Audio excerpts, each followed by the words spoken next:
O Hitler vive a primeira parte de sua vida e nasce numa Europa traumatizada pela guerra. Ainda jovem, ele vê as marcas dessa guerra crescer sobre a sua cultura, sobre o seu continente, sobre o seu povo. Eu não diria que a guerra influi exatamente na obra do Hitler ou na formação do Hitler como artista, mas certamente a guerra influi no Hitler como homem.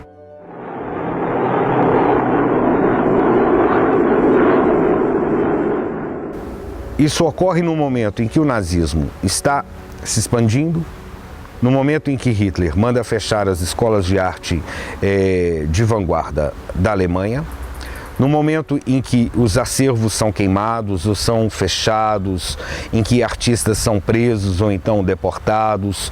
Ele sai então dentro deste contexto e vem para o Brasil. Ele era um jovem idealista, cheio de planos, recém-casado com Dona Ingrid. A escola em que ele estudou tinha sido, nessa época, fechada. E meu pai já era ligado à escola de arte lá, a escola onde ele tinha estudado, onde ele se formou, e ele queria ser professor lá. Ele passou a ser professor lá, nessa faculdade, sob orientação de um professor antigo, um cara famoso, que eu não me lembro agora o nome, mas chegou um ponto que ele falou: olha, Rita, é melhor você se mandar daqui, porque o nazismo estava tomando conta e o nazismo era muito... O Hitler era um boçal muito... Ele considerava tudo como arte degenerada e não concordava com os trabalhos da escola de arte lá. E meu pai, ele se manifestava abertamente contra isso, né? Quando o Hitler decide definitivamente abandonar a Europa, buscar um outro continente para viver, buscar uma outra cultura para se relacionar, ele sai fugindo da guerra. As histórias que eu lembro dele contar é de como ele tinha saído da Alemanha, como tinha sido tudo feito, ele fez as próprias malas, ele teve que sair meio escondido, ele se candidatou para a Marinha lá em Hamburgo para poder pegar esse navio, e que tinha feito vários containers. Eu imaginava esses containers do tamanho de uma casa, de tão grande que era para mim aquela coisa, né? E ele contava várias coisas da Alemanha, da vida dele, né? Da trajetória dele para vir para o Brasil.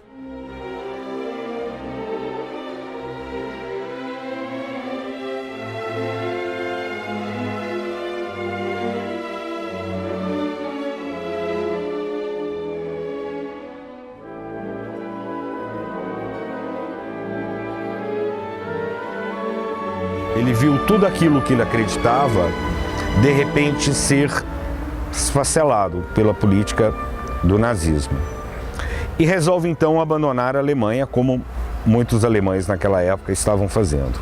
Ele e sua esposa tomam um navio, vão para Londres, de lá pegam um outro navio e vêm para o Brasil, entrando pelo rio Amazonas, indo até o Peru.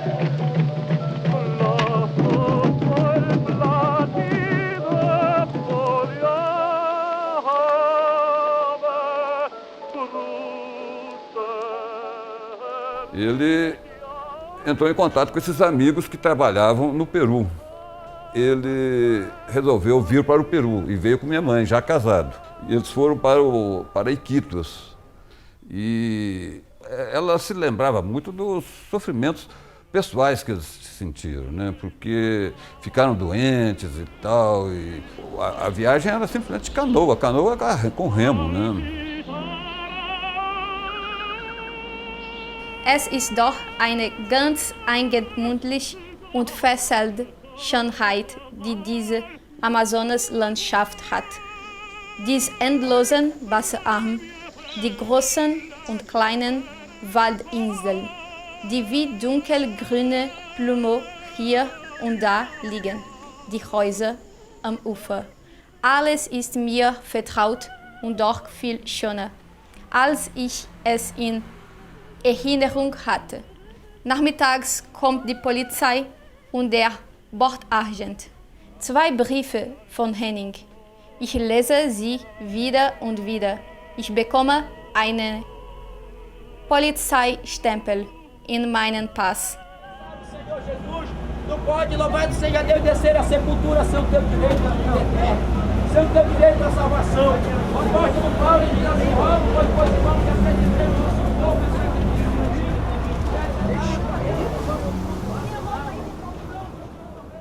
Vive no Peru por um tempo, em Iquitos, depois volta-se novamente para o Brasil, vai trabalhar em Fortaleza, onde torna-se inclusive arquiteto, sendo responsável pelo projeto de construção da Faculdade de Direito da Universidade Federal do Ceará.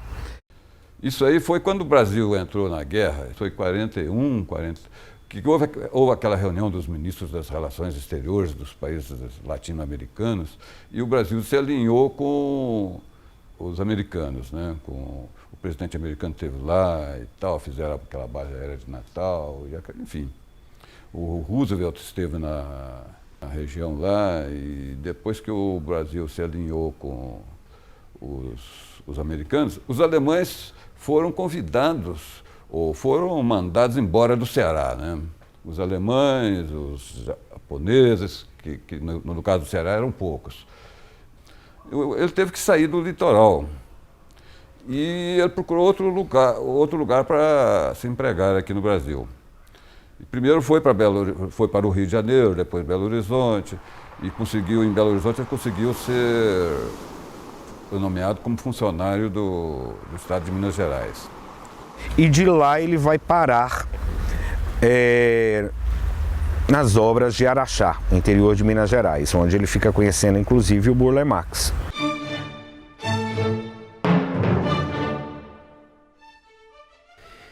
Ele trabalhou com Burle Marx na construção do grande hotel de Araxá. O Burle Marx foi chamado para decorar e fazer o paisagismo do grande hotel de Araxá, e o Ritter trabalhou com ele. E pelas relações, pelas afinidades, pelo gosto pela arquitetura, pela escultura, pela arte, o Ritter, com sua acessibilidade, se aproxima do Burle Marx. Uma prova dessa amizade, inclusive, é a obra que o Burle Marx deu para o Ritter, um presente, uma pintura que o Burle Marx deu ao Ritter, para que ele colocasse na sua casa. Ora, esses tipos de presentes, de obras, os artistas dão para os amigos artistas. Você não dá uma obra de arte a uma pessoa que você não tem vínculos. E essa pintura do Burle Marx, eu acho ela extremamente importante para o nosso cenário cultural, porque, na verdade, o Ritter traz para Goiânia, em 49, a primeira pintura abstrata que Goiânia viu. A gente sempre sabia, perguntava alguma coisa, ele falava da aventura da vida dele, na realidade, né? Ele foi um alemão que veio pelo norte, veio diferente, a maioria veio pelo sul, né? E meu pai veio pelo norte, começou pelo Peru, depois Manaus, Fortaleza, Araxá, Belo Horizonte e Goiânia finalmente. Goiânia, ele falou, daqui nós não mudamos mais. Eu sou conhecido como Gaspar, ele me chamava de Gaspítio, então era assim mais carinhosamente. Eu fiz marcenaria, ele foi professor meu de desenho de móveis e trabalhamos junto em marcenaria, então foi muito interessante a vida nossa aí na área de pescaria, de passeio, de viagem de caiaque, nós éramos os companheirões, né? Mas realmente nós participávamos, eu e os outros irmãos também, né? Inclusive minha irmã. Em 52 foi a primeira vez que nós fomos para o Rio Vermelho. E saiu num jornal lá de Goiás que tinha um alemão na Araguaia que tinha um submarino. Era um disparate, né? Mas para você ver como é que era a ideia naquele tempo, né? Que todo mundo achava que, pelo fato de ele ser alemão, ele era espião e o barco que ele tinha era um submarino. Então, foi uma viagem fantástica, né? Nós descemos o Rio Vermelho até o Lago Acará, depois descemos para Aruanã, isso deu 28 dias de viagem. Uma viagem maravilhosa, né? De sair a chegar em Goiânia em 28 dias. Esse barco que estava aqui da outra vez era o Caitai, o nome do barco. É um nome de uma bebida indígena e tal, né? Que a pessoa que toma essa bebida parece que fica meio animada a sair viajando, a fazer grandes aventuras e tal, né? E meu pai, então, ele chamou esse barco aqui de Caitai e tinha um outro barco que chamava Isió.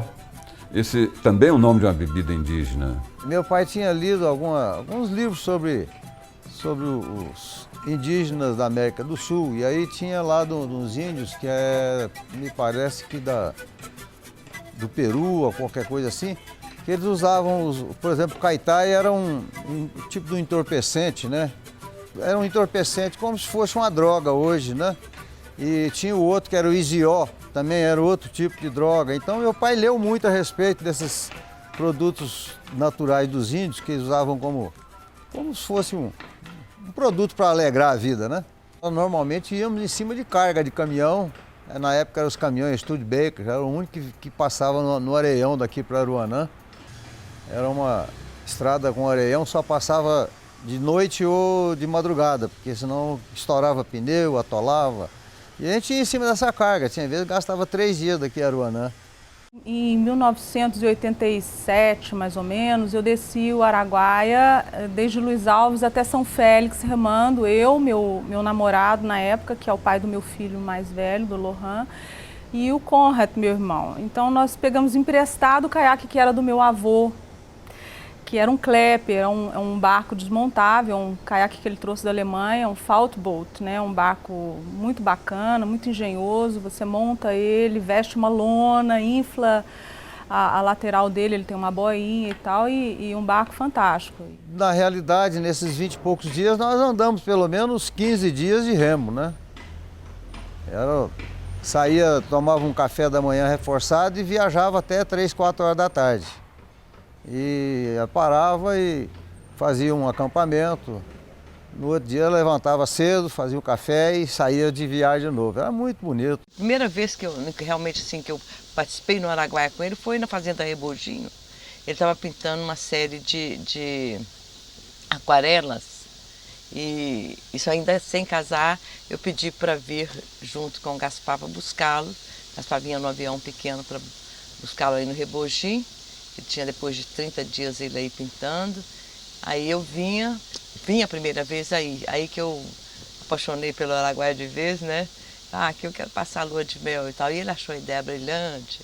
Então, assim, foi muito, ele incentivava, né?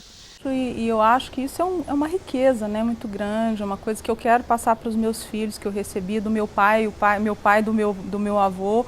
E eu espero que a família continue assim, com esse amor, com essa vontade de estar um pouco, né, isolado desse mundo louco que a gente vive. Isso é herança direta, né? Sem dúvida.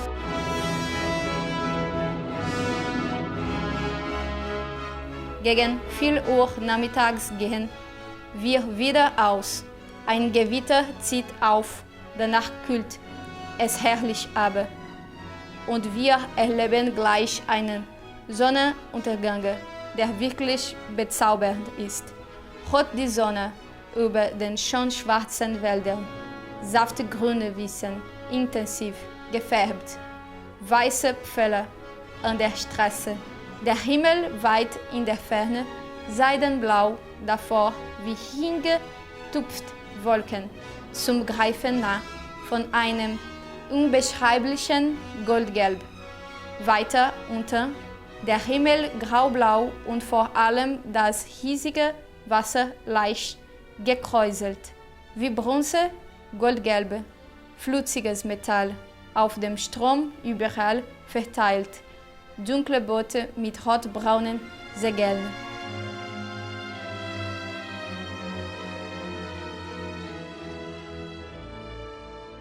Ele falava que a viagem dele pelo Amazonas e depois pelo Araguaia, ele não tinha vontade de fazer de novo, mas foi a realização da vida dele.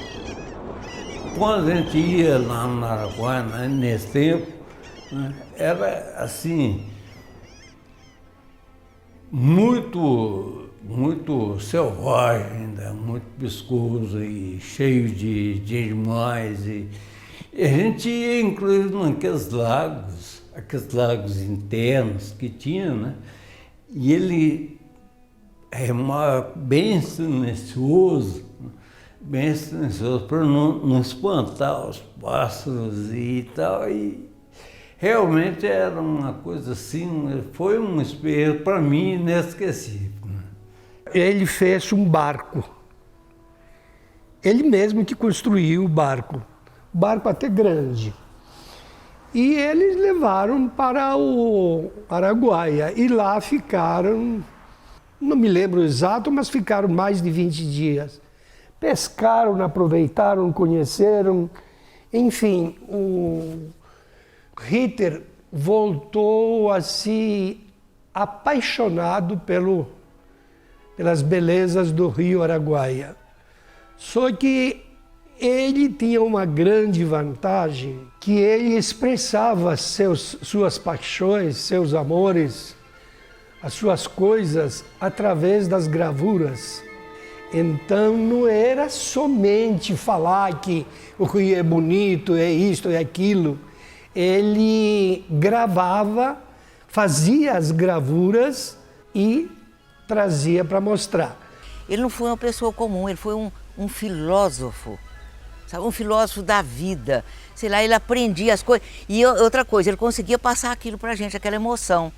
Ele tinha assim, uma realização, uma alegria tão grande, que ele tinha um cachimbo assim, quando ele acendia aquele cachimbo, ele estava muito feliz, ele tinha realizado, ele tinha captado.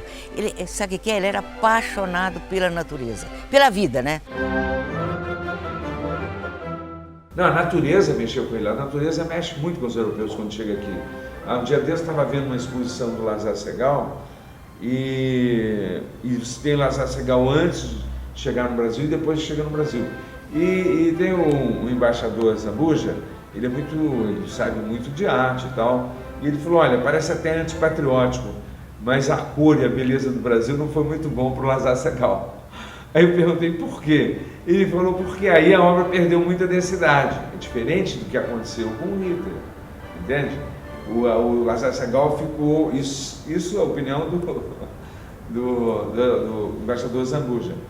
Ele estava dizendo que o Lázaro Segall, quando chegou no Brasil, as coisas eram tão bonitas, foi tão deslumbrante essa natureza, né?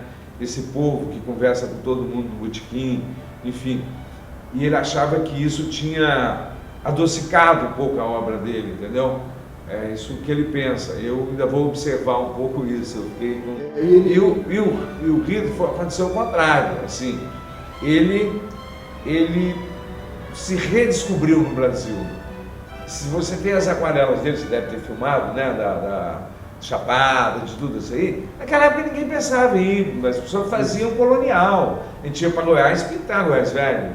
Ninguém tinha esse olhar que ele tinha, entende? Então, assim, para mim, assim, é o mestre a ser descoberto pelos goianos, sobretudo pelo Brasil, né? Quando ele era moço ainda, solteiro, jovem, ele já ia para a Dinamarca pintar a natureza, né? Pintar aquarelas. E depois que foi para Goiás, naturalmente, o que impressionava ele eram as paisagens daqui de Goiás, né? Ele viajava para Alto Paraíso, ele tem lindíssimas aquarelas e guaches que ele fazia, né? Todas feitas no local. E ele dizia o seguinte, é bonito demais, é inspiração demais, é vida demais para a gente não registrar. Tanto que quando ele começou a fazer os guaches dele, as aquarelas, nós achamos que ele não ia fazer mais escultura. Eu mesmo tive esse temor, falei para ele, falei para a esposa, para a Ingrid, eles frequentavam muito aqui em casa, a gente vivia junto. Então ele disse, não, é um registro de um lugar que não pode passar desapercebido ou captado só por uma máquina. Naquela época o pessoal não viajava com máquina fotográfica para localizar. Hoje você vai no mundo inteiro e documenta isso através da fotografia. Mas naquela época ele foi e fez a pincel. Essa mudança eu pude entender que foi em razão do impacto que o meio ambiente aqui causou a ele. Causou de uma maneira positiva, como tem causado em muitos outros, né? Porque realmente nós vivemos num lugar que eu considero privilegiado. Essa técnica de aquarela misturada com guache que ele inventou na hora fez uns belíssimos quadros. Inclusive eu tenho 2 dele, daquela época. E com os trabalhos que ele trouxe, ele fez uma exposição. Bom, primeiro eu fui lá, acho que a primeira vez em 62. Ele tinha feito, inclusive, uma barraca para nós, uma barraca de lona e tal, e tinha da minha tia separado uma barraquinha pequena, e ficava acampado lá. E ele trabalhava, e trabalhou muito. Ele fazia aquarelas, assim, enormes. Ele bolou uma coisa assim de amarrar uma pancheta grande, de compensar, assim, nas árvores. Na realidade, nós fomos para as propriedades dele, né? E quando nós chegamos no local onde ele queria, né, fazer a instalação do camping, da barraca, né? Então nós armamos tudo, limpamos, tiramos o excesso de pedras, né? Tivemos que encher os colchões de ar, e por sinal não estava furado, e aí nós acabamos tendo que colocar mais algumas coisas para podermos ficar mais acomodados. Então nós tivemos nessa barraca, a Gudrun tinha a barraca dela separada, que era uma barraca fechada, então fizemos acampamento, tudo, montamos, e os primeiros dias estavam agradáveis, depois a temperatura começou a cair. E teve um dia, né, que a temperatura chegou a 1 grau centígrado. Só nós 3 e a Sépia, que é a cachorrinha, que é de estimação dele, tipo salsicha COFAP. E durante esses 15 dias, não lembro precisamente, ele conseguiu, né, trancar a porta do Fusca com a Sépia dentro. Aí ele ficou apavorado, eu vou arrebentar o vidro do carro. E eu falei, não, espera aí. E percebi que o capô do carro, né, onde guardava, onde estava aberto. Ele falou, não, cadê o manual? Ele tirou o manual da mochilinha dele e me passou. Eu fui verificar onde é o porta-luva, ele era parafusado. Aí eu peguei, desparafusei, puxei, meu braço era fino, era magro na época, e abri a porta, pronto, eu salvei a cachorra dele. Aí ele foi, anotou tudo no diário dele. Olha, o que ele deixava transparecer para a gente é que ele tinha ficado encantado com a região. E naturalmente nas suas obras de arte, ele procurava imprimir isso que ele via aqui, que ele havia admirado tanto. Eu conhecia algumas obras dele e realmente ele retratava com uma fidelidade absoluta aquilo que nós tínhamos aqui de natural. Ele ganhou um prêmio com uma aquarela lá do Paraíso, que eles chamam pedra baleia, né? Tem aquela pedra bacana, ele fez lá.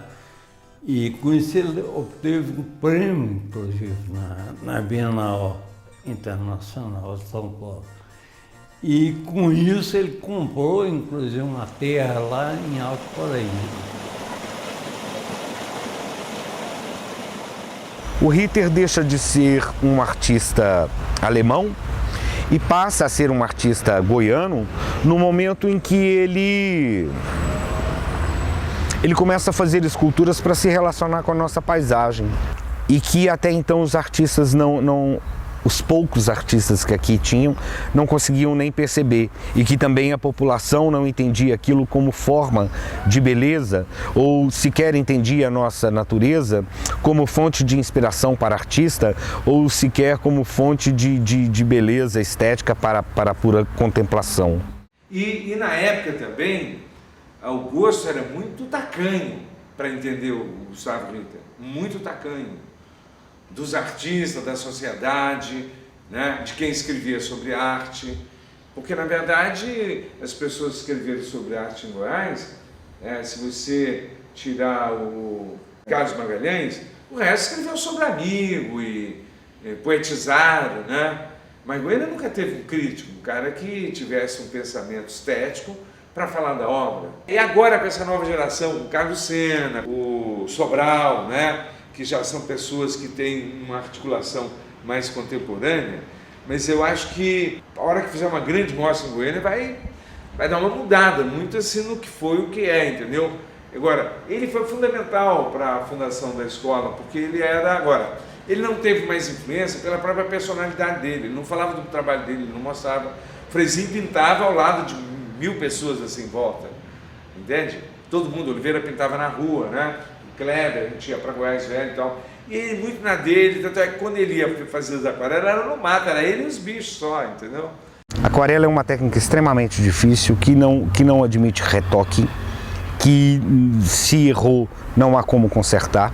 E ele escolhe exatamente essa técnica para poder tratar das nossas paisagens. Às vezes, paisagens líquidas, as paisagens do rio Araguaia, na seca, que ele ia para lá se relacionar com aquele ambiente, então é ele que vai retratar primeiro aquelas areias, aquele mato da mata ciliar em volta do rio, a água, o calor que emana da água, que emana da temperatura da areia, a luminosidade escaldante do cerrado. Outras vezes são paisagens rochosas, montanhas enormes, densas, maciças, opacas, pesadas, que ele começa a configurar tudo isso com um grau de leveza que é próprio do veículo, mas que é próprio da mão dele, que era capaz de criar formas tão sutis na madeira ou no metal, mas também de revelar camadas cromáticas tão transparentes, tão diáfanas, tão leves, para tratar de uma montanha tão pesada em Alto Paraíso. É como se houvesse um gesto de suspensão daquele peso. Ele traz aquilo como imagem bidimensional a partir de camadas muito ralas que vão se sobrepondo e criando nuances, e criando profundidade, criando corpo, e nesse corpo o nosso olho vai constituindo novamente aquela forma maciça da paisagem. E é interessante notar também que o Ritter era um grande desenhista. As aquarelas do Ritter são precisas porque o traço do Ritter também é preciso.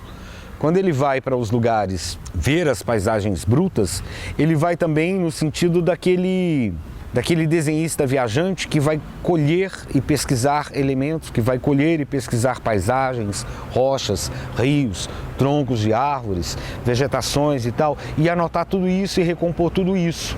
O desenho é um instrumento precioso para o Ritter nesse momento. E é um desenho a lápis ou a carvão preciso, seco, anotado com aquela objetividade, com aquela síntese, com aquela precisão que ele demonstrava tanto na sua escultura. Ele tinha um caráter minimalista que na época era muito difícil das pessoas perceberem. Imagina em Goiânia, então aí ninguém percebia nada mesmo, né? E ele veio de uma tradição, tem aquelas... Aí quando você mostrava aquele gato, aquelas figuras, e as pessoas, porque as pessoas viam a escultura sempre com uma relação ligada à imagem, né? Eu acho que ele foi um artista fundamental, assim. Em vários momentos da minha criação, eu recorri a certos pensamentos dele e tal, porque eu era de uma geração bem mais nova, e o que o Oliveira, o Kleber e o Frei fazia, aquilo já não me, entendeu? Aquilo não me pegava, não me laçava assim. Em Goiás tem uma coisa muito engraçada, os próprios professores da época não aceitavam nem a própria arte, entende? Tanto é que os desenhos que eu fazia quando eu ganhei a Bienal em 68 na Bahia, eu não mostrava para eles porque eles não gostavam, eu mostrava para o Ritter, entendeu? Ele foi o precursor da arte em Goiás, sem dúvida nenhuma. Ele que começou, ele que alavancou isso aí. Um pouco sem ser entendido, por causa era uma arte muito moderna, né? Uma coisa que realmente, vamos falar, eu mesmo olhava, sabe? Até aprender que são formas que agradam. Não necessariamente não precisa de ser explícita, né? Bem detalhada, né? Tem que se lembrar que ele não era brasileiro, então a maneira como nós brasileiros nos comportamos, o brasileiro é muito gregário, ele era alemão, então ele tinha todo um formalismo, e o alemão na Europa é um dos mais formais. Então, eu acho o seguinte, que com relação a essas aquarelas, eu tinha uma profunda admiração, elas eram extraordinárias. E vou lhe dizer o motivo pelo qual eu acho que elas são muito importantes. Antes, eu quero ressaltar uma coisa, o fato que você mencionou dele ter assim, se dedicado já como uma forma muito nova, essa preocupação com a ecologia, com a beleza do cerrado, isso, claro que tem muito a ver, uma pessoa vindo da Europa, sobretudo, dada a narrativa pessoal dele, ele saiu da Europa em guerra. Sobretudo sendo alemão, aquilo realmente, para nós somos muito distantes em tempo e espaço de todo aquele cataclisma, aquela catástrofe da Segunda Guerra, mas morando lá, conhecendo pessoas que foram sobreviventes, é extraordinário a maneira como as pessoas sobreviveram aquilo tudo, de maneira que uma coisa que eu imagino inevitável é a pessoa despertar um profundo interesse com a beleza da natureza, dado o fato que houve uma destruição, que nós todos sabemos, do mundo que os envolvia. Esse é algum primeiro ponto. O segundo é que, na verdade, uma das coisas que já na época eu admirava muito, porque de um modo geral, para uma pessoa, até para brasileiros, mas sobretudo europeu, se simpatizar com a beleza do cerrado é raro, porque não é uma paisagem como a tradição, não só do visual da paisagem, mas uma tradição de paisagem em pintura da Europa é sempre muito verde, porque estão refletindo que é a parte do mundo real lá. De maneira que, para ele fazer essa investida e investimento também na obra dele de um lugar tão inusitado, sobretudo para ele, é uma coisa que é de uma importância fundamental para a nossa história. De maneira que, o segundo aspecto é como aquarela, elas são interessantes porque é uma aquarela de um escultor. E o motivo pelo qual eu digo isso é porque a infraestrutura da imagem, ela é gráfica e ela é densa. Portanto, um pintor jamais teria feito uma aquarela como eu vi aqui no livro, me lembrei, porque o aspecto da estrutura da linha, da montagem, da forma na superfície plana é de um escultor.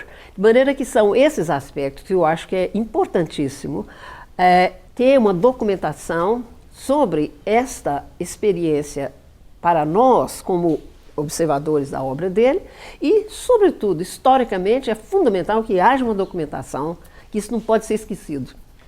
E uma vez passamos tardes no ateliê da Santa Bárbara, lá no Ferroviário de Goiânia, na periferia de Goiânia, eu ficava ouvindo ele, eu raramente falava, né? Eu gostava muito de ouvir, porque ele era um cara muito sensível, tinha uma percepção espacial, né?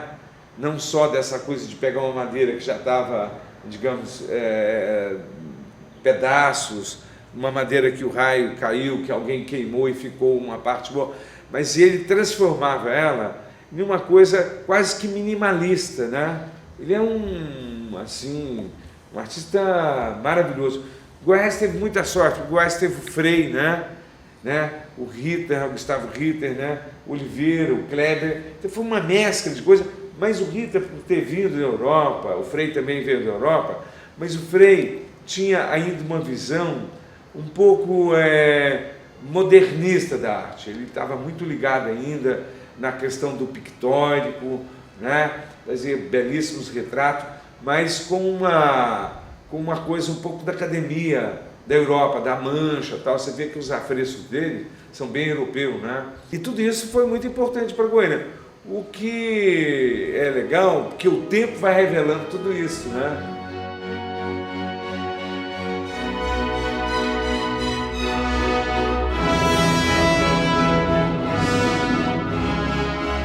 O professor Rito dizia que a gente tinha que manejar o formão e o macete de uma forma harmoniosa. Por exemplo, você conhece uma pessoa que sabe trabalhar a escultura pela batida do formão. Ela é ritmica.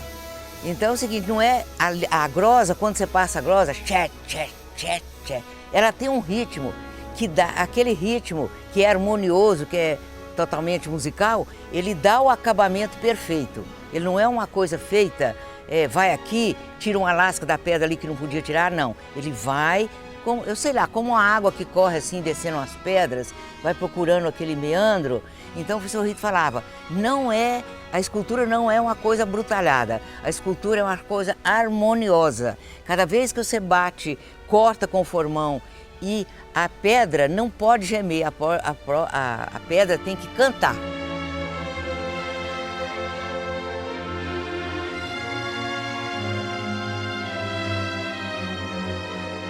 Existem algumas esculturas dele feitas em madeira e alumínio, aí ele já começa a mexer com outro tipo de material, em que a inspiração se dá claramente no desenho das figuras musicais, da pauta musical, das notas musicais. Só que ele entende isso quase como um corpo dançante, um corpo cantante no espaço. A sonoridade, ela vem pelo ritmo, ela vem pela elegância da linha, ela vem pelo polimento, ela vem no momento em que uma forma tridimensional se projeta de um plano e ganha o espaço com a delicadeza, como se uma nota musical se projetasse no ar e dominasse esse espaço a partir da sua reverberação.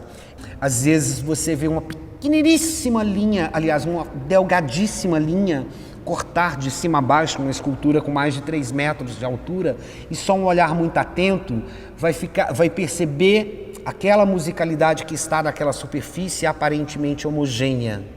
Mas não, ali ele faz vibrar outras sonoridades da madeira, uma outra madeira inserida ali dentro. Então são pequenas coisinhas musicais que ele vai juntando, e no final, se montarmos um conjunto grande, a gente pode ter uma música, uma sinfonia, uma música de câmara. E tinha um mostruário, que é uma caixa que ele mesmo fez, que dentro dessa caixa tinha pedaço de cada madeira e mostrava para a gente. Mostrava como era o veio da madeira, como devia ser cortada, porque se pegar uma madeira, não pode pegar e cortar de qualquer jeito. A escultura tem que acompanhar as veias da madeira, porque caso contrário lasca. Então tem que acompanhar. Então tudo isto ele foi minucioso. As obras de arte que ele fez, a maior parte, eu diria que 80%, foi em madeira. Só que ele nunca pediu ou nunca derrubou uma árvore para pegar a madeira. Sempre pegava madeiras dessas fazendas que queima tudo para poder plantar, né, ou fazer o pasto. Então sobra as madeiras meio queimadas. Ele aproveitava essas partes para transformar em obra de arte. Então ele desbravou tudo isso, ele fazia aquelas lâminas e o pessoal falava assim, parece uma tábua de passar roupa. E eu ficava nervosa porque aquela linha ligeiramente curvada que ele conseguia dar na madeira, tirava por trás nas duas pontas, por dentro ele tirava por dentro, e o acabamento ele ficava horas lixando, enquanto não ficava perfeito, ele não assinava. A madeira, por exemplo, vi um pedaço de pau, ele deixa de ser um pedaço de pau, ele passa a ser uma peça de decoração da sua casa, né? Isso é um olhar muito especial, né? É muito difícil as pessoas compreenderem isso. Naquela época, então, pior ainda. Já aconteceu, inclusive, de chegarem na minha casa e brincando, assim, até um casal que eu gosto muito, são meus amigos, ele virou, olha que legal, vamos fazer isso lá na fazenda, olha que bacana, uns pedaços de pau, a gente põe assim, olha que ideia legal. Aí a esposa falou, meu bem, você não sabe, mas isso aí é uma obra de arte e é do avô dela. Isso não é bem assim, não. Aí ele falou, olha que joia e tal. Então depois ele ficou até sem graça e tudo, mas eu entendo perfeitamente. Eu acho isso muito normal. E não me assusta as pessoas chegarem e ter um espanto assim. Ele pegava uma casca sem nada, apenas uma casca de madeira, uma lasca de madeira, e se ela tinha um nó que a própria madeira tem, ele aproveitava aquilo para transformá-lo numa obra. Você olhava para uma dessas esculturas, olhava e trabalhava tão bem nelas que você enxergava seu rosto como espelho. Quer dizer, fazia o pau-brasil parecer um espelho, com tanta delicadeza, tanto amor que ele trabalhava. Que chama de cascas finas, né? Casca fina, em oposição casca grossa que ele tinha. Meu pai é uma pessoa também assim, muito espirituosa, assim, uma pessoa muito né? Ele tinha ideias e teatros infundáveis, né? Eu ajudei muito nessas lascas. Ajudei como? Ele fazia a parte principal e pedia que eu lixasse e tudo mais. Inclusive, ele fez uma viagem para a Alemanha e comprou uma lixadeira. Só que ele achava, ele era tão artista que percebia os mínimos detalhes.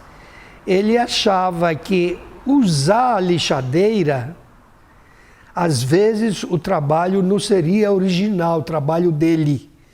Então preferia fazer manual, uma lixadeira nova. Só que quando ele virava um pouquinho, me deixava sozinho, eu pegava a lixadeira e fazia a parte. Quando ele voltava, mas grego, como ele me chamava, você foi rápido e ficou bom, né? Que bom. Eu não contei para ele as primeiras vezes. Foi indo, até que um belo dia me pegou no flagra. Me pegou no flagra usando a lixadeira. Ele falou, seu grego e suas artes. Então é assim que você está fazendo. Deixa eu experimentar. Ele pegou, experimentou, gostou, nunca mais deixou. Ele viajava, por exemplo, no interior de Goiás e quando ele via uma ponte antiga que já tinha caído, ele procurava aproveitar aquela madeira, ele via que normalmente eram madeiras de qualidade, né? Madeiras de lei. E realmente igrejas antigas também, que estavam em ruínas, mas as madeiras ele aproveitava, né? Eu lembro de uma coleção de pequenos pedaços de madeira que ele tinha, de diversas madeiras, madeiras inclusive que a gente não conhece. Tem uma madeira que ele fez, um dos últimos trabalhos, que uma madeira bem leve. Ele fez uma escultura até grande. E fui pegar, pensando que não ia dar conta nem de mexer. Levantei a escultura. Perguntei, que madeira é esta, professor? É tamboril. Então ele fez duas figuras com a mesma madeira, que bem estilizadas, super modernas. Então denominou tamboril e tamborila. É como se fosse um casal. Foi prêmio no salão local, um dos primeiros salões de arte realizados aqui em Goiânia pelo Estado, em 1965. É a peça mais antiga do Museu de Arte Contemporânea de Goiás. Está no acervo do Estado desde essa data, desde 65. E ele chama de tamboril, tamborila, exatamente em uma homenagem ao nome da madeira que ele utilizou. A gente tem aqui uma madeira chamada tamboril e ele faz uma forma masculinizada, meia fálica, meia reta, que fica então ao lado de uma outra forma mais bojuda, mais sensual, com seios, que se chama tamboril e tamborila. Esse casal então constitui uma das formas do Ritter trabalhar, que é o emparelhamento de formas. Muitas das suas esculturas não é uma forma só, uma escultura só. São duas esculturas que se relacionam, se acasalam, se aparelham, se completam, se complementam. E no caso dessas, Tamboril, Tamborila é exatamente a primeira peça que ele executa utilizando essa lógica de duplos e de pares. Ele já trabalhava muito com ecologia e eu acho que essa ecologia que eu pratico há muitos anos foi me dada pelo professor Rita ali pelos 19, 20 anos.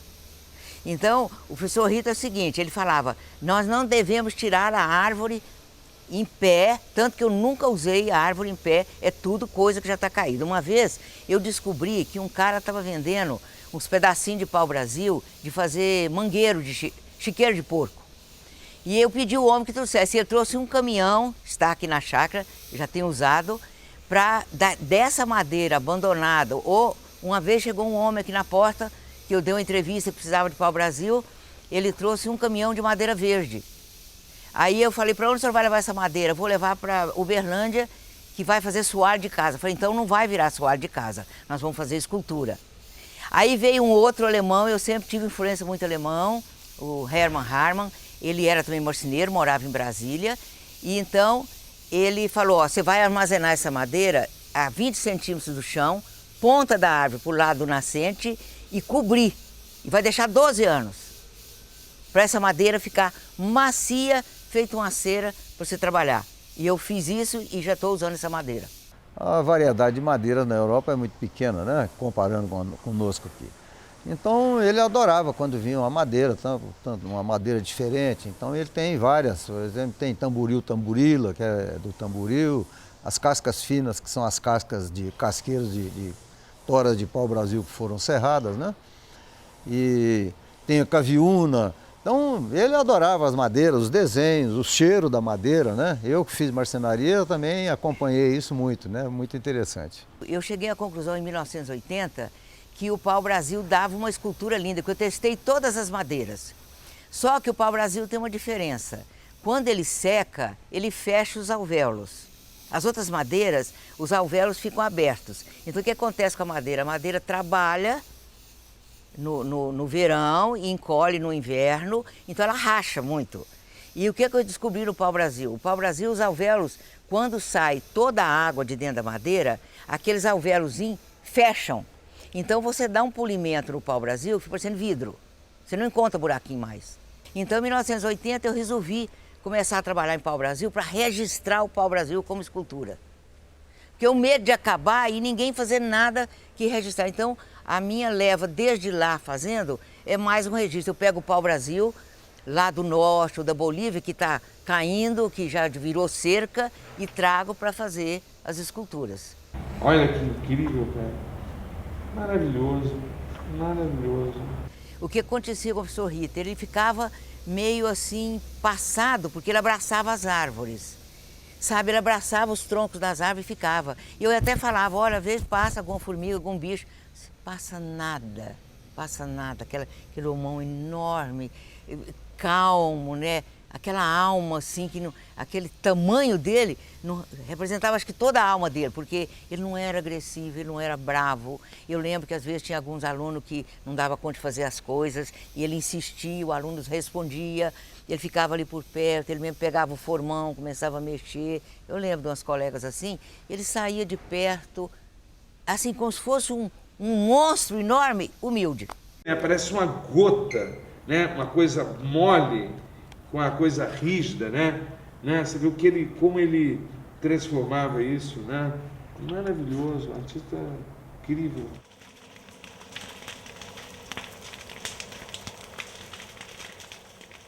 Então ele gostava muito também de ir para a Chapada.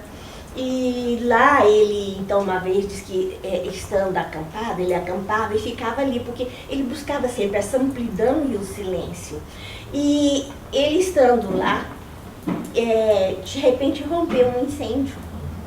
E ele acordou, porque aí o barulho é grande, muito grande, de quando o fogo está queimando, e é um barulho imenso para quem estava ali naquele silêncio, e ele acordou. Quando ele acordou, ele viu aquela luminosidade e o fogo vindo para onde ele estava acampado.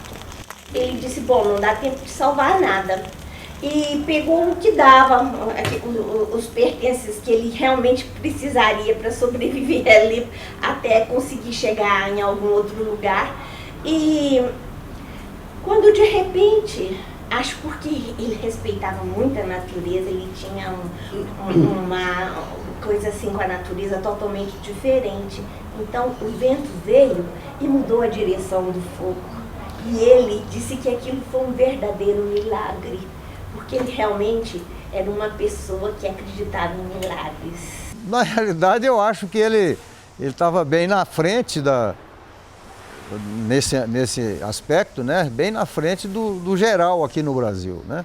Uma vez eu vi uma poda que a prefeitura fez nas árvores aí, umas podas radicais, né? E meu pai falou, isso é um absurdo, não pode. Aí os caras ainda falaram, esse alemão é louco, né?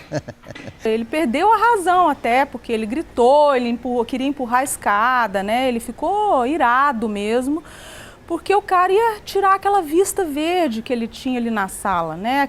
E a árvore, claro que para ele era um absurdo fazer uma poda daquela numa árvore. E muitas pessoas falavam, o ecologista chato, ou, né, já destruíram tudo na Alemanha e ele quer fazer, né, tipo, fazer chamar a atenção aqui da gente e tal. Ele foi mal compreendido por isso também, saiu no jornal até, né, foi uma coisa meio exagerada até. Ele sacudia a escada e gritava com eles ficaram apavorados. E eu corria atrás e dizia assim, professor Ritter, eles não sabem o que estão fazendo, eles simplesmente estão cumprindo ordens. Quem mandou fazer isso é que é responsável por essa mutilação. Mas, de alguma maneira, ele conseguiu parar com aquilo. Ele como um bom alemão, ele não falou pouco, né? Eu acho que ele deve ter dado uma bronca bem forte e ficou muito bravo mesmo.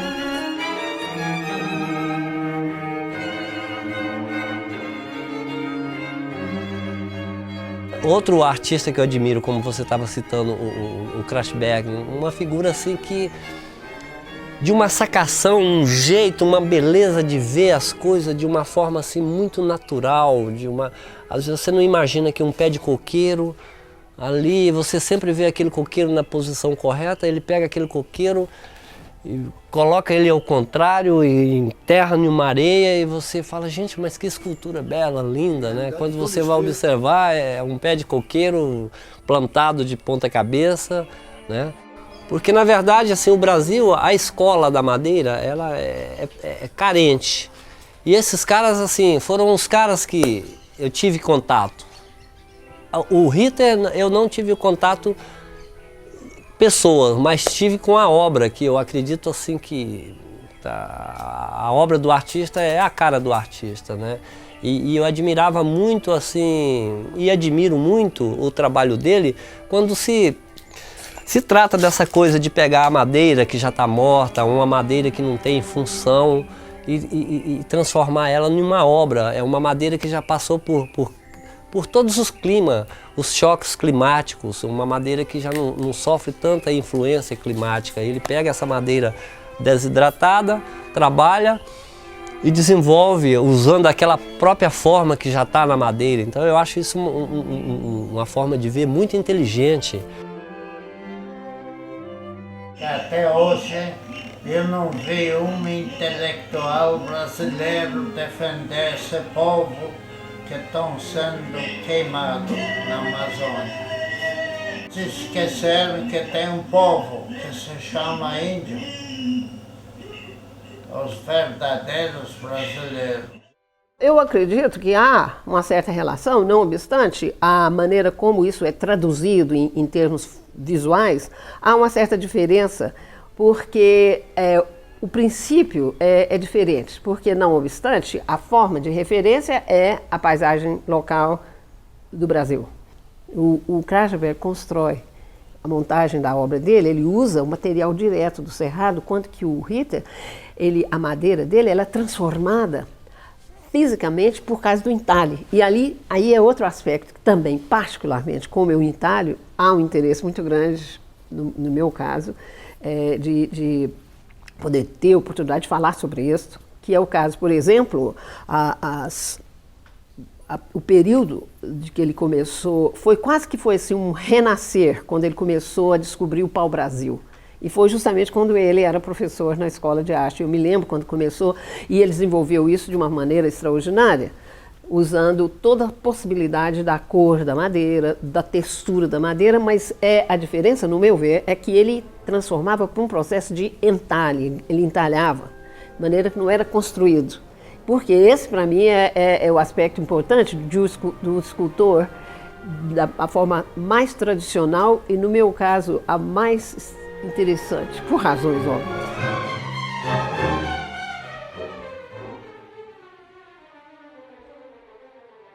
Ele era adolescente e veio para o Brasil fazendo uma viagem com uma prima que ia se casar no Rio Grande do Sul. E nessa temporada em que ele passou por se não me engano, 3 anos no Rio Grande do Sul, ele concorre num concurso local com uma peça de marcenaria e ganha o primeiro lugar. O motivo dele vir para Goiás em 49, que só aconteceu em 49, quando ele foi nomeado para a Escola Técnica de Goiânia, né? Eu estudei na Escola Técnica Federal, eu fiz marcenaria e meu pai era professor de desenho de móveis, que era, na época, o desenho tudo em tamanho natural, em 3 cortes sobrepostos, então a pessoa precisava conhecer o desenho para entender o desenho. E era muito bacana, realmente. Eu nunca tirei a primeira nota para não dizer que eu estava protegendo o filho, né? Meu pai era muito querido na escola técnica, todo mundo adorava ele. Teve um ano, inclusive, que ele foi o homenageado do encontro lá em Caldas Novas. Foi muito bacana, uma palestra sobre a vida dele na escola. Era muito bacana, tinha até um ex-aluno dele que imitava ele, o jeito que ele fumava, como ele vestia um jaleco branco, né? Então, bacana, o jeito do cabelo. O professor Rita, eu acho que ele era, não sei se era tímido, mas calado. Ele era calado, sabe? Não era de falar muito e tal, mas era super educado. Ele tinha calma em te explicar as coisas, quando você ia fazer desenho com carvão para copiar modelo vivo e tal, etc. E como é que você vai aprender a conhecer o corpo humano, quer dizer, a parte física e tal, se você não tem um modelo? Era difícil, né? É difícil, que a gente tinha que ter aula de modelo vivo, né? Para conhecer melhor o corpo humano, tal, etc. As sombras, tal, que faz o rosto, tal, etc. E como fazer isso? A pessoa normal, família tradicional, naquela época era muito cheio de preconceito. Então o professor Rito pedia para a gente fazer uma vaquinha, cada um dava um pouquinho. Escolhia alguém para ir lá na P16, era onde tinha as meninas que faziam trabalho, as moças. Da vida. Da vida, exatamente. Aí contratava, elas vinham e tal, posava pra gente, e com maior respeito e tal, em tratar. Lá ela era uma artista também, lá era um modelo, sabe? A gente via ela como modelo, não via ela como uma prostituta e tal. No momento em que Ritter chega, Goiás ansiava, de um certo modo, por uma instituição que pudesse formar artistas. Goiânia já existia, o Goiânia data de 33 e Ritter chega em 49. Ele chega numa cidade muito nova e na mesma época que ele chega também um outro imigrante, que é o italiano Frei Nazareno Confalone, pintor, e desse contato desses 2 imigrantes e mais um outro goiano completamente conhecedor de todas as tradições goianas, mas também conhecedor do que acontecia no cenário brasileiro, no cenário cultural brasileiro e também no cenário internacional, que é o professor Luiz Curado. Essas pessoas se juntam e formam então um corpo conceitual, técnico, formal, que vai dar suporte para a criação da Escola Goiana de Belas Artes em 1952. E a partir dessa Escola Goiana se inicia então todo o processo cultural de artes plásticas que toma conta, se avoluma, que cria raízes e cresce, né? E dá frutos aqui em Goiânia a partir da produção dos seus artistas plásticos. Os outros ouviam muito o professor Ritter. Assim, vou montar uma escola que já nasce modernista. Aí eu lembro do Frei falar, mas do jeito, tem que ensinar o clássico. Nós vamos ensinar o clássico, nós vamos ensinar a teoria, mas nós vamos nascer já com uma ideia mais modernista, mais aberta, mais de rasgar o espaço. Olha, o Ritter, eu tinha muita coisa anotada dele, ele só falava coisa profunda e com filosofia. O Teatro Goiânia, que era o único teatro que existia na cidade, foi arrendado por uma empresa de cinema e a cidade ficou sem teatro. Então, no governo do Zé Feliciano, ele conseguiu ali onde é a entrada do Jockey, um teatro em caráter emergencial, tanto que o teatro chamava-se Teatro de Emergência. E o grupo de teatro atuante na cidade chamava-se Bênio e seus artistas, do João Bênio. E o João Bênio já o João Bênio foi entregue à administração do Teatro de Emergência. No grupo do João Bênio tinha o DJ Oliveira, que pela experiência que ele já tinha tido na TV Tupi em São Paulo, de cenógrafo e cenarista, aí ele foi entregue a função de fazer os cenários do teatro. E o Bênio deixou que o fundo do palco, o DJ Oliveira instalasse ali o seu ateliê. E ali passou a ser ponto de encontro da intelectualidade goiana. E que inicialmente se reunia numa livraria chamada Bazar Oió, e que foi fechado. Então, os escritores, pessoal da área de música, de teatro, de cinema, tudo se reunia no ateliê do Oliveira, que sabia que tinha sempre alguém lá, num ambiente agradável. O Oliveira tinha um bom gosto musical, então tinha uma boa discoteca naquela época, era a época do long play, do LP. Então era ali onde se reuniam os artistas de Goiânia, na área de teatro, na área de música, na área de pintura e escultura, artes plásticas, cinema, etc. E o Ritter também era um dos frequentadores daquele espaço. Então, o Ritter estava sempre em contato com as outras áreas de criação artística, e através sempre do ateliê do Oliveira. A primeira vez que eu vi o professor Ritter já foi quando eu fiz o vestibular e entrei para a universidade, para Belas Artes, para a Universidade Católica. Ele era o professor de escultura. Aí eu trabalhando com o professor Ritter, nas horas vagas, mas eu fazia oficialmente, para obtenção de diploma, eu fazia o curso de pintura. Fiz o curso de pintura com o professor Frei Nazareno Confalone, mas depois eu vi que eu gostava das 3 dimensões, eu gostava da pedra, eu ficava beirando o ateliê dele, era na madeira, era na pedra, era na argila. Então eu resolvi, depois que eu terminei o curso de pintura, aí eu entrei e fiz o curso de escultura com ele. E no ateliê do Oliveira teve a formação de grandes artistas, o Ciron Franco, a Isa Costa, o Roosevelt, o Leonan Fleury, todos foram artistas que nasceram dentro do ateliê do Oliveira. Não, o Oliveira não se colocava na posição de professor, não.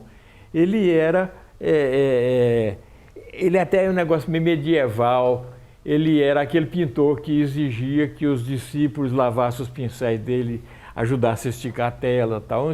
Então o Ciron lavou muito pincel para o DJ Oliveira. Em 59, eu tinha entrado na Bienal com 2 peças e ele ficou muito contente. Quando em 55, 56 já veio a ideia da mudança, ele dizia: eu estou aqui no interior, eu estou muito feliz, mas a proximidade de Brasília, vocês não precisam ter medo de estragar, de modernizar demais, de vir influência política demais, porque a arte é uma coisa que fica no canto dela e é, ao mesmo tempo, universal. Então ele dava muito apoio, porque tinha muita gente contra. Isso vem aí para perto, vai virar uma bagunça aqui. Eu lembro que tinha muitos políticos famosos que falavam, e ele sempre retrucava que vinha trazer benefícios para Goiás, para o estado de Goiás, para cidades mais perto. Eu tinha 2 professores, um que me ensinava a modelagem, que era o Américo Brasil Grassini, que ele trabalhava com barro, que era um estilo de trabalho. E tinha o professor Ritter, que era outro estilo de trabalho, até confundia a minha cabeça, porque com eu tinha que fazer aquela arte clássica, detalhes mesmo, os últimos detalhinhos. E o Ritter era mais aberto, era uma espécie de arte moderna da época. Eu fui aluna da Escola de Artes, que foi fundada, como eu disse. Essa escola, quando o Dom Antônio foi estabelecer formalmente a Universidade Católica, que hoje é a PUC, ele precisava de uma outra unidade para completar o número exigido pelo Ministério da Educação.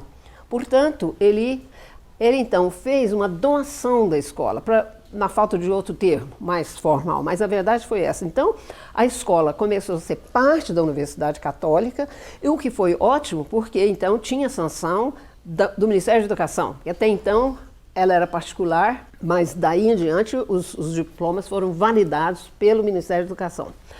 Com o passar do tempo, o professor Ritter, o Peclar, eles separaram da escola e foram trabalhar na escola recém-fundada, mas isso já fazia muito tempo.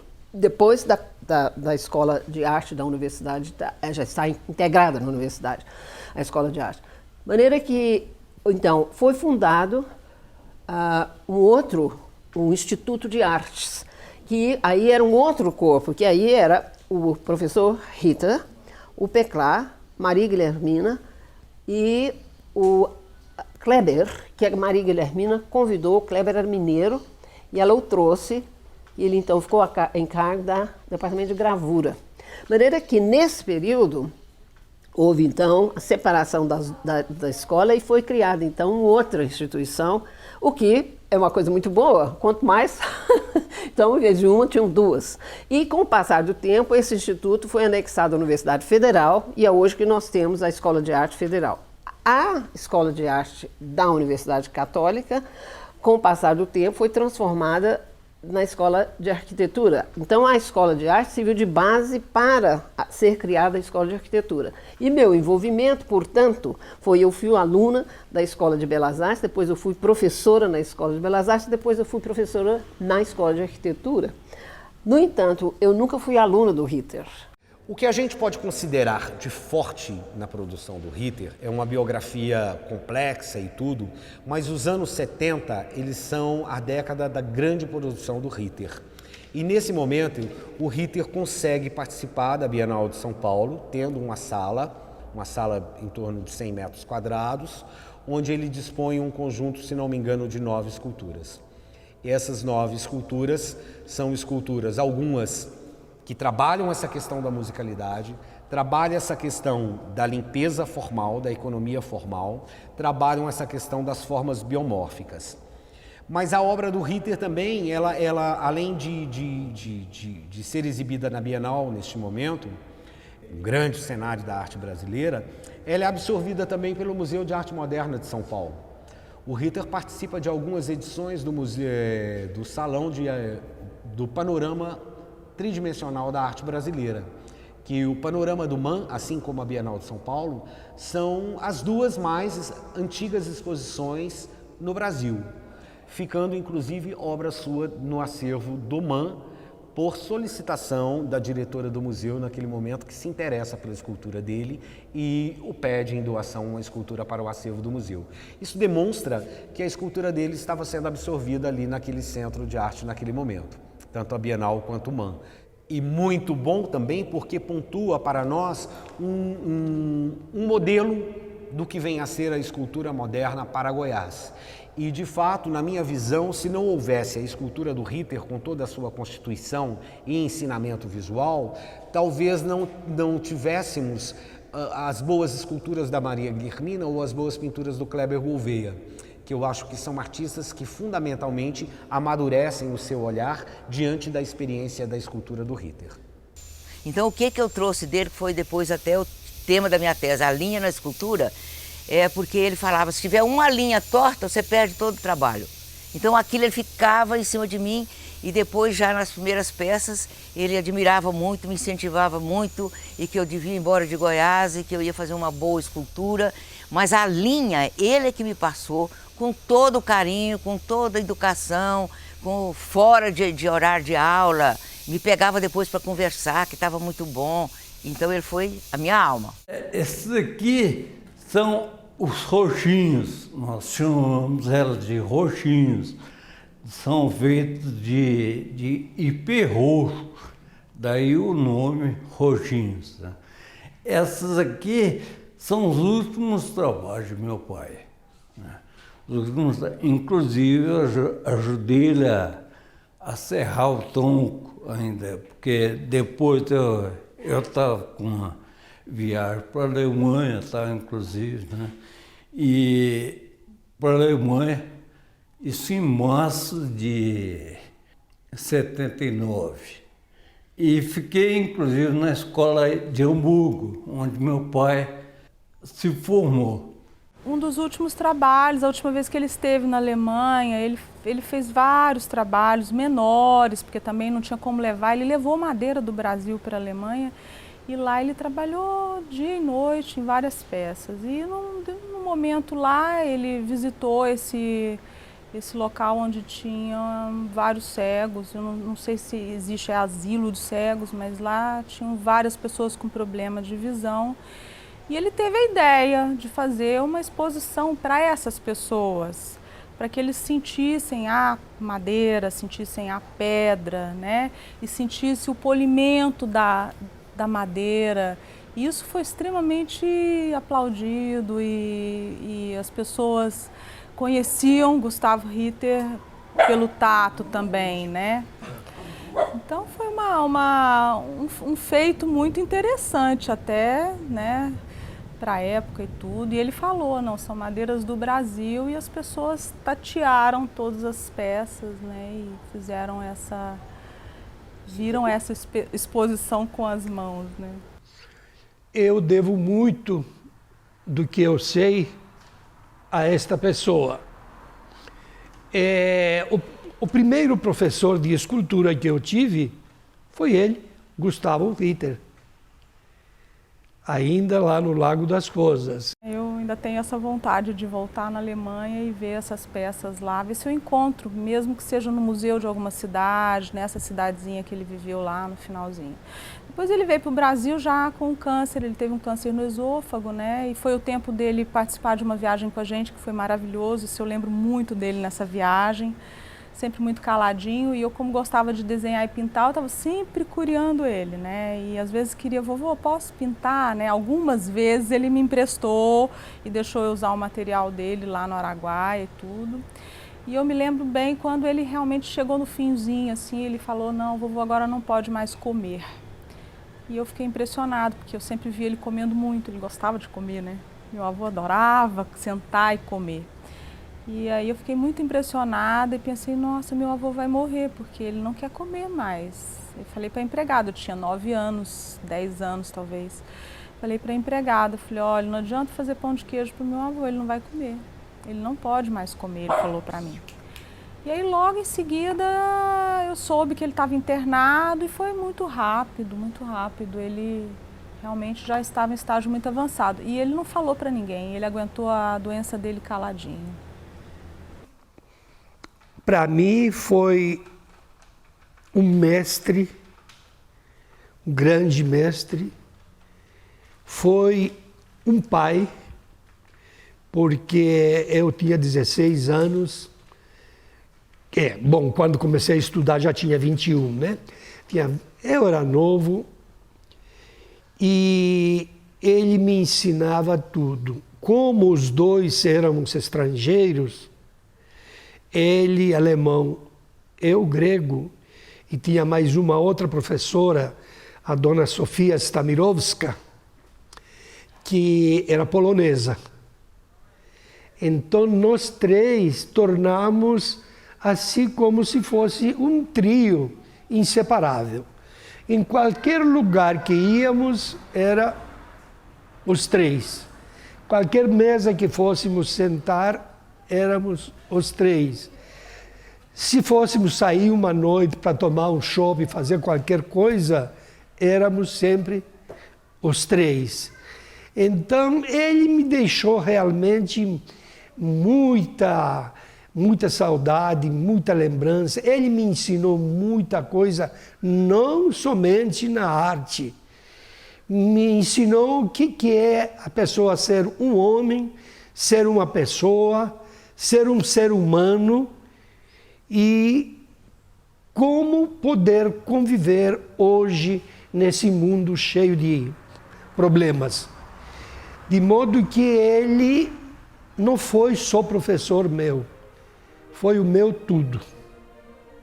Eu respeito e eu respeitarei enquanto viver e nunca deixarei de falar o nome dele, porque realmente, se hoje aprendi alguma coisa, devo a ele.